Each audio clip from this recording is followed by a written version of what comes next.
ये financial management में हमारा चैप्टर चल रहा था कैपिटलाइजेशन। ये उसका सेकंड वीडियो है। इसमें सेकंड पॉइंट है अल्प पूंजीकरण अंडर कैपिटलाइजेशन। यदि कोई कंपनी अधिक आय अर्जित करती है और वो अधिक लाभांश बांटती है तो अंडर कैपिटलाइजेशन की सिचुएशन पैदा हो जाती है। इसके कौन कौन से कारण हैं? नंबर फर्स्ट है पूंजी का कम अनुमान, अंडर एस्टिमेट ऑफ कैपिटल। इससे क्या होता है?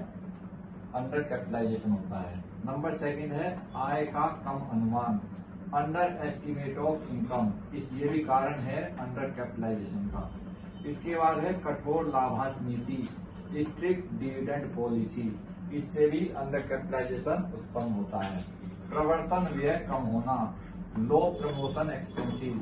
अगर लो प्रमोशन एक्सपेंसिव होंगे तो कारण बनेगा अंडर कैपिटलाइजेशन का। कार्य क्षमता का ऊंचा स्तर, अगर हाई स्टैंडर्ड ऑफ एफिशिएंसी होगा तो वो भी कारण बन जाएगा आपका अंडर कैपिटलाइजेशन का।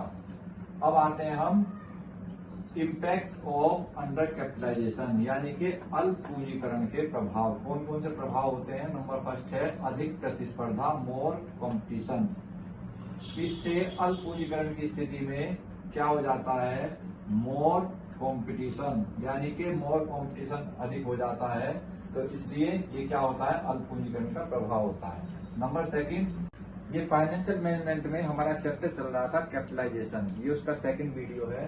इसमें सेकंड पॉइंट है अल्प पूंजीकरण अंडर कैपिटलाइजेशन। यदि कोई कंपनी अधिक आय अर्जित करती है और वो अधिक लाभांश बांटती है तो अंडर कैपिटलाइजेशन की सिचुएशन पैदा हो जाती है। इसके कौन कौन से कारण हैं? नंबर फर्स्ट है पूंजी का कम अनुमान, अंडर एस्टिमेट ऑफ कैपिटल। इससे क्या होता है? अंडर कैपिटलाइजेशन होता है। नंबर सेकंड है आय का कम अनुमान, अंडर एस्टिमेट ऑफ इनकम। ये भी कारण है अंडर कैपिटलाइजेशन का। इसके बाद है कठोर लाभांश नीति, स्ट्रिक्ट डिविडेंड पॉलिसी। इससे भी अंडर कैपिटलाइजेशन उत्पन्न होता है। प्रवर्तन व्यय कम होना, लो प्रमोशन एक्सपेंसिव। अगर लो प्रमोशन एक्सपेंसिव होंगे तो कारण बनेगा अंडर कैपिटलाइजेशन का। कार्य क्षमता का ऊंचा स्तर, अगर हाई स्टैंडर्ड ऑफ एफिशिएंसी होगा तो वो भी कारण बन जाएगा आपका अंडर कैपिटलाइजेशन का। अब आते हैं हम इम्पैक्ट ऑफ अंडर कैपिटलाइजेशन यानी कि अल्प पूंजीकरण के प्रभाव। कौन कौन से प्रभाव होते हैं? नंबर फर्स्ट है अधिक प्रतिस्पर्धा, मोर कंपटीशन। इससे अल्प पूंजीकरण की स्थिति में क्या हो जाता है?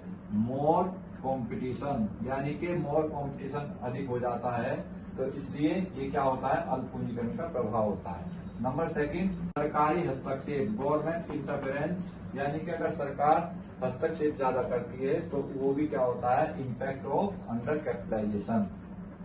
अंशों के मूल्य में वृद्धि, increase in value of shares, वो भी क्या होता है? Impact of under capitalisation. औद्योगिक विकास, इंडस्ट्रियल डेवलपमेंट, अगर इंडस्ट्रियल डेवलपमेंट होगा तो वो भी होगा इम्पैक्ट ऑफ अंडर कैपिटलाइजेशन।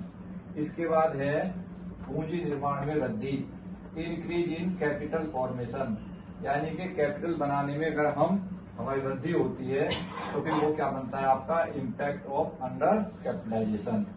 इसके बाद हम आते हैं अल्प पूंजीकरण को सुधारने के उपाय, रेमिडियल ऑफ अंडर कैपिटलाइजेशन। कौन कौन से उसके सुधारने के उपाय हैं?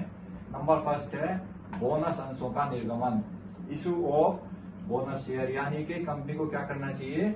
बोनस अंशों का निर्गमन कर लें तो फिर अंडर कैपिटलाइजेशन की स्थिति सामान्य हो जाएगी। दूसरा है नए अंशों का निर्गमन, issue of fresh shares. Fresh share issue करेंगी कंपनी तो भी क्या हो जाएगा? अल्प पूंजीकरण को सुधारा जा सकता है। नंबर थर्ड है अंशों का उपविभाजन, स्प्लिटिंग अप ऑफ शेयर्स। इससे भी क्या होगा? अल्प पूंजीकरण को सुधारा जा सकता है।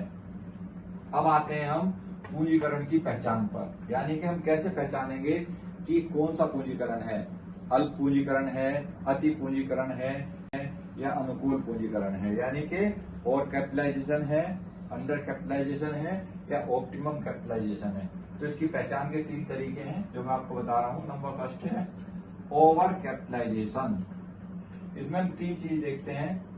Current rate of earning, current rate of earning अगर एक्चुअल रेट ऑफ अर्निंग से ज्यादा है तो क्या बनेगा? Over capitalisation. ऐसे ही बुक वैल्यू ऑफ बिजनेस अगर रियल वैल्यू ऑफ बिजनेस से ज्यादा है तो क्या बनेगा, ओवर कैपिटलाइजेशन। ऐसे ही book value of share more than है रियल वैल्यू ऑफ शेयर से तो क्या होगा, ओवर कैपिटलाइजेशन। अब हम बात करेंगे अंडर कैपिटलाइजेशन की। ओवर कैपिटलाइजेशन का उल्टा, बिल्कुल इसका विपरीत जो होगा वो क्या होगा आपका, अंडर कैपिटलाइजेशन। जैसे CR लेस देन AR तो क्या होगा, under capitalisation. BVOB less than RVOB तो क्या होगा, अंडर कैपिटलाइजेशन।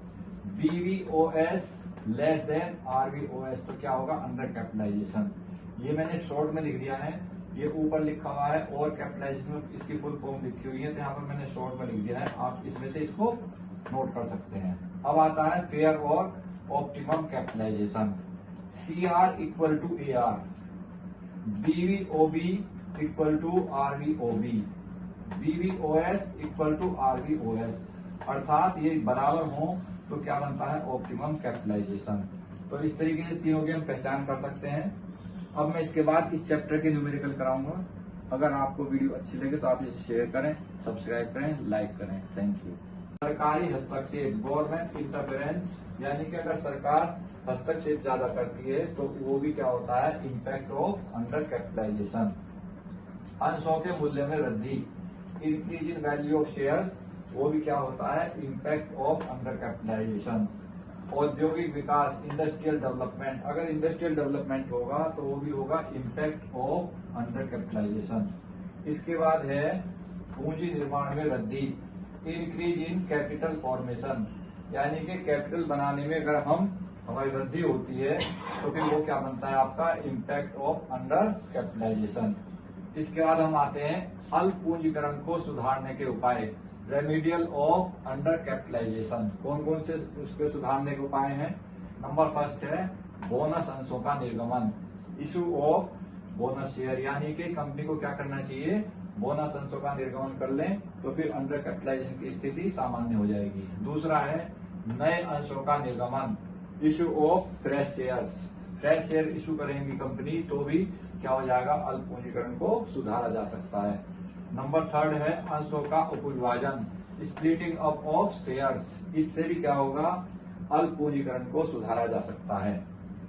अब आते हैं हम पूंजीकरण की पहचान पर, यानी कि हम कैसे पहचानेंगे कि कौन सा पूंजीकरण है, अल्प पूंजीकरण है, अति पूंजीकरण है या अनुकूल पूंजीकरण है, यानी कि ओवर कैपिटलाइजेशन है, अंडर कैपिटलाइजेशन है या ऑप्टिमम कैपिटलाइजेशन है। तो इसकी पहचान के तीन तरीके हैं जो मैं आपको बता रहा हूं। नंबर फर्स्ट है ओवर कैपिटलाइजेशन, इसमें हम तीन चीज देखते हैं। Current rate of earning, current rate of earning अगर एक्चुअल रेट ऑफ अर्निंग से ज्यादा है तो क्या बनेगा, ओवर कैपिटलाइजेशन। ऐसे ही बुक वैल्यू ऑफ बिजनेस अगर रियल वैल्यू ऑफ बिजनेस से ज्यादा है तो क्या बनेगा, ओवर कैपिटलाइजेशन। ऐसे ही book value of share more than है रियल वैल्यू ऑफ शेयर से तो क्या होगा, ओवर कैपिटलाइजेशन। अब हम बात करेंगे अंडर कैपिटलाइजेशन की।